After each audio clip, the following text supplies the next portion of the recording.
इतिहास के पन्नों में हजारों युद्ध लिखे गए हैं, साम्राज्यों के बनने और बिगड़ने की कई कहानियां लिखी गई हैं, लेकिन दुनिया के इतिहास में एक लड़ाई ऐसी भी है जिसने वीरता और साहस की सारी हदों को पार कर दिया था। तारीख थी 1 जनवरी साल 1818। जगह थी पुणे के पास बहने वाली भीमा नदी का किनारा, जिसे आज हम भीमा कोरेगांव के नाम से जानते हैं। जरा उस मंजर की कल्पना कीजिए, सर्दी की वो कड़ाके वाली ठंड, और उस ठंड में आमने सामने खड़ी थीं 2 सेनाएं। एक तरफ थी पेशवा बाजीराव द्वितीय की विशाल फौज, जिसमें 28,000 घुड़सवार, पैदल सैनिक और खतरनाक तोपखाना शामिल था, और दूसरी तरफ थे ईस्ट इंडिया कंपनी की बॉम्बे नेटिव इन्फेंट्री के सिर्फ और सिर्फ 500 सैनिक। गणित के हिसाब से देखा जाए तो यह कोई मुकाबला नहीं था, यह तो आत्महत्या थी। कहां 28,000 का समुद्र और कहां 500 की एक छोटी सी लहर। लेकिन उस दिन उस छोटी सी लहर ने उस विशाल समुद्र को पीछे हटने पर मजबूर कर दिया। आखिर ऐसा क्या था उन 500 लोगों में? वो किस चीज के लिए लड़ रहे थे? यह जानने के लिए हमें इस युद्ध के थोड़ा पीछे जाना होगा, उस दर्दनाक अतीत में जिसने इस बारूद को जन्म दिया था। यह वो दौर था जब भारत में पेशवाओं का शासन था, लेकिन यह शासन समाज के एक बड़े हिस्से के लिए किसी नर्क से कम नहीं था। उस समय महार समुदाय के लोगों को इंसान नहीं समझा जाता था, उनके साथ जानवरों से भी बदतर सुलूक किया जाता था। जुल्म की इंतहा तो देखिए, जब ये लोग रास्ते पर चलते थे तो उन्हें अपने गले में मिट्टी का एक बर्तन यानी मटका लटकाना पड़ता था, ताकि अगर उन्हें थूकना हो तो वो जमीन पर ना गिरे, क्योंकि माना जाता था कि उनका थूक भी जमीन को अपवित्र कर देगा। इतना ही नहीं, उन्हें अपनी कमर पर पीछे एक झाड़ू बांधकर चलना पड़ता था, ताकि जब वो चलें तो उनके पैरों के निशान उस झाड़ू से मिटते जाएं। कहीं कोई सवर्ण गलती से उनके पैरों के निशान पर पैर ना रख दे। पीने के लिए पानी नहीं, रहने के लिए सम्मान नहीं, और सर उठाने की इजाजत नहीं। सदियों से ये लोग घुट घुट कर जी रहे थे।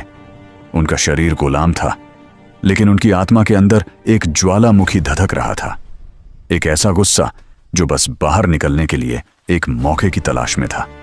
और वो मौका आया साल 1818 की शुरुआत में, जब अंग्रेजों को पेशवाओं के खिलाफ लड़ने के लिए सैनिकों की जरूरत पड़ी तो महार समुदाय के लोग आगे आए।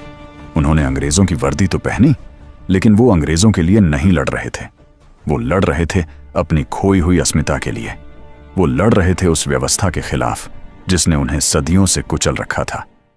31 दिसंबर 1817 की रात शिरूर से निकलकर ये 500 बहादुर सैनिक पूरी रात पैदल चले।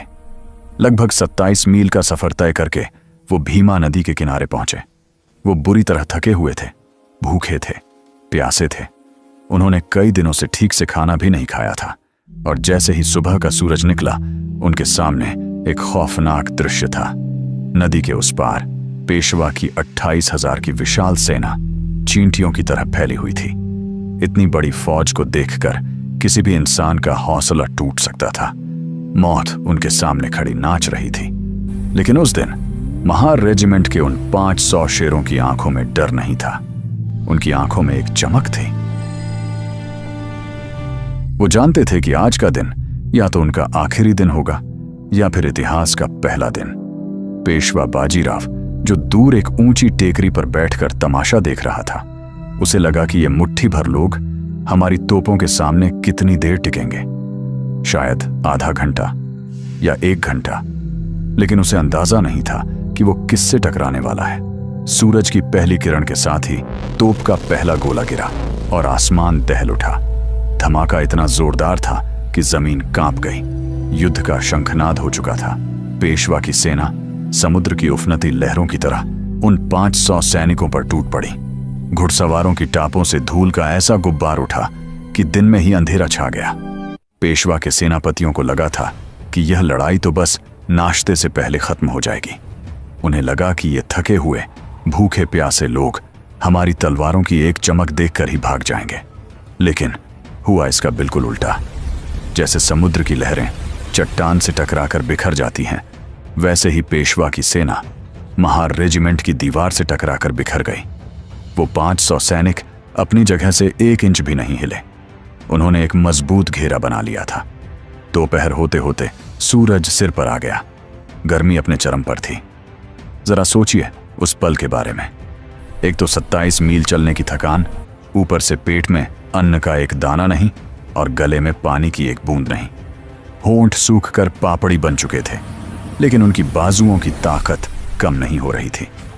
उस दिन एक एक सैनिक के अंदर न जाने कहां से इतनी दैवीय शक्ति आ गई थी कि वो अकेले ही 10-10, 20-20 दुश्मनों पर भारी पड़ रहे थे।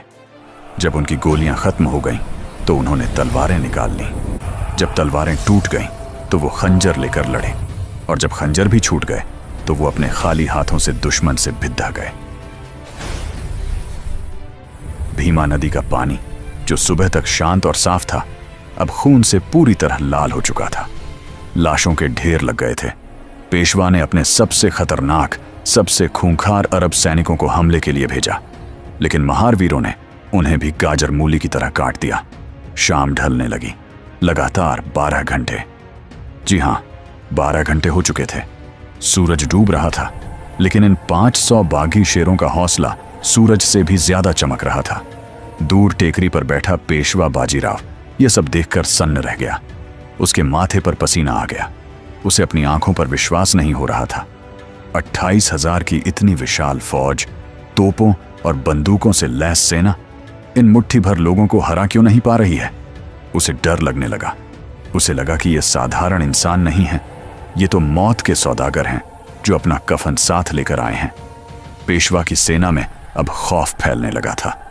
सिपाहियों को लगने लगा कि अगर हम और लड़े तो हम में से कोई जिंदा नहीं बचेगा। और फिर रात के अंधेरे में वो ऐतिहासिक चमत्कार हुआ। पेशवा बाजीराव, जिसे अपनी जीत का पूरा अहंकार था, वो अपनी जान बचाकर भागने पर मजबूर हो गया। उसकी विशाल सेना उन 500 वीरों के सामने हार मानकर मैदान छोड़कर भाग खड़ी हुई। इतिहास में ऐसा कभी नहीं हुआ था। 500 लोगों ने 28,000 को धूल चटा दी थी। यह जीत सिर्फ एक युद्ध की जीत नहीं थी। यह जीत थी उस स्वाभिमान की जिसे सदियों से पैरों तले कुचला गया था।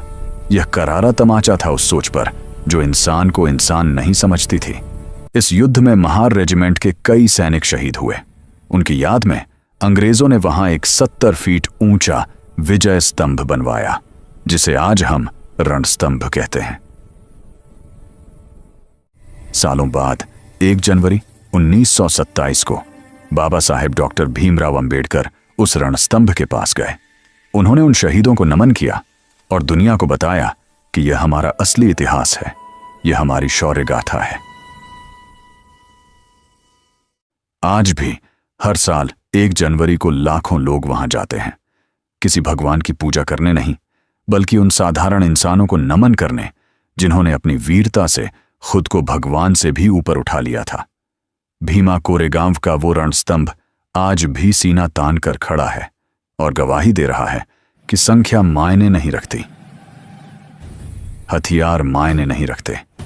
मायने रखता है तो बस आपका हौसला और आपका आत्मसम्मान। उन 500 अमर शहीदों को हमारा कोटि कोटि नमन।